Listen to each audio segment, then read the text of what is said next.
భారతదేశం మనం గమనిస్తే గనక చాలా ప్రాంతాలు, చాలా మతాలు, కులాలు, భాషలు ఇయన్నీ ఉన్నాయన్నమాట. India as a country is more diversified than Europe as a continent.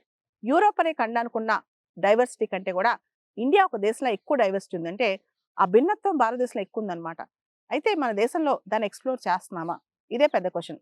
దీనికి సంబంధించి రీసెంట్‌గా ఒక రీసెర్చ్ పేపర్ వచ్చిందన్నమాట ఐఐఎం వాళ్ళది. ఇంతకుముందు మైగ్రేషన్ అంటే భారతదేశం నుంచి విదేశాలకెళ్ళే మైగ్రేషన్ ఎక్కువ ఆలోచించేవాళ్ళం. 100 సంవత్సరాల క్రితం మన వాళ్ళు బారిస్టర్స్ అవ్వటానికి ఎళ్లారా? మన వాళ్ళు ఇండెంచర్డ్ లేబర్‌గా ఎళ్లారా? ఏ ఏ దేశాలకెళ్లారు? శ్రీలంకకెళ్లారా? లేదా మారిషస్‌కెళ్లారా? ఇలా ఆలోచిస్తూ ఉండేవాళ్ళనమాట. కానీ ఇప్పుడు మైగ్రేషన్ తీరు తెన్ను మారిపోయాయి. అయితే ఒక విచిత్రమైన అంశం ఏంటంటే మలయాళీస్, తమిళియన్స్ ఇండియాలో ఇంటర్నల్ మైగ్రేషన్ కన్నా అంటే వాళ్ళుండే ప్రాంతం నుంచి ఇండియాలో వేరే ప్రాంతానికి మైగ్రేట్ అవ్వటం కన్నా ఇతర దేశాలకు ఎక్కువగా వెళ్ళిపోయారంట. Malayali speaking people, Tamil speaking people వాళ్ళంటే తమిళనాడు, కేరళ ఇవి కాకుండా ఇండియాలో వేరే చోట్ల కన్నా కూడా ప్రపంచవ్యాప్తంగా వేరే చోట్ల ఎక్కువ స్ప్రెడ్ అయ్యారంట.